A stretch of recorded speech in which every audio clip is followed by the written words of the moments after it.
Hello, this is John Sace, the host of the weekly podcast Half Truths and Whole Lies, where we examine the issues that come from the intersection of conspiracy theories, government, media, and big tech. Big tech. And we look for the truths behind the lies. Our subject for today is, can you have a realistic relationship with an AI companion? Can you marry an AI companion? What a thrill that would be.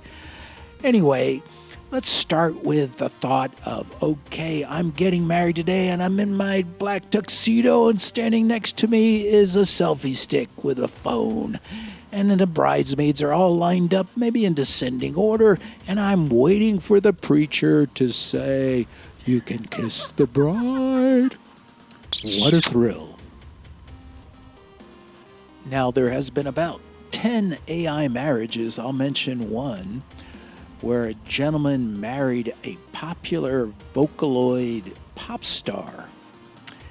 And he said it was a very interesting marriage. He dealt with her in a holographic image, and he said it's been very fulfilling. Interesting. Now, these marriages are not legally binding because an AI cannot yet enter into a contract with a person. How do you go about getting an AI companion? The easy way is you just go out to one of the many apps, Replica, Romantic AI, Candy AI, and you select the romantic option. Basically, you give it some information. It feeds it back in a very positive, empathetic way, unlike a real dating or real relationship situation where there is nagging and other pressures. Honey, take out the trash. Feed the dog. Honey, your job sucks. Get a better one. They don't have those other emotions. So it's a little bit unrealistic.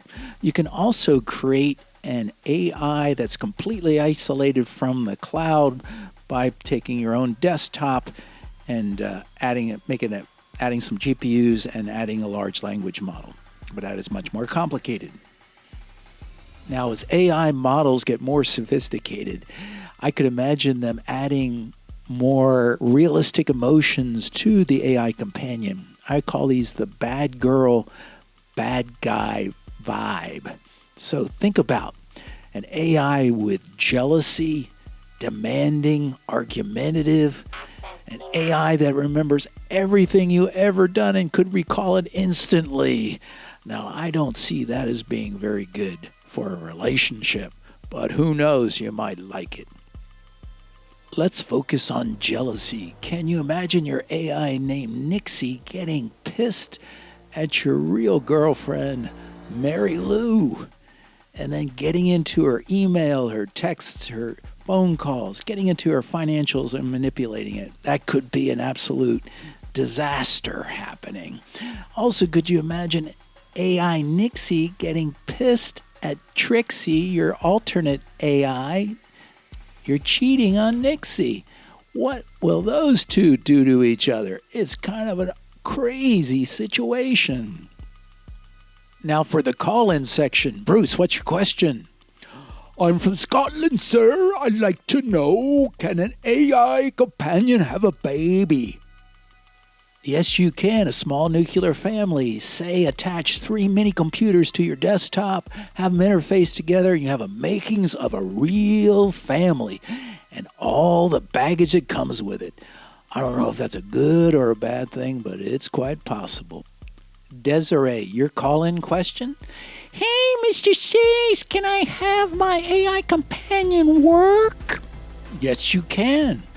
All you got to do is have it make up a resume, send it to some job board, and get a job and work remotely. Increase your income greatly. That's the end of our discussion. My take is that AI companions are just serving you up a bunch of gobbledygook that make you feel extra special when you're not. You need to get into a real relationship with a physical person with all the ups and downs. That is life, and that's my take, whether you like it or not. Make sure you continue listening to our podcast, which happens every Wednesday. Also, you can follow up on this AI companion subject on my website, halftruthsandwholelies.com. Thank you. Appreciate it. Again, we're always looking for the truth behind all the lies.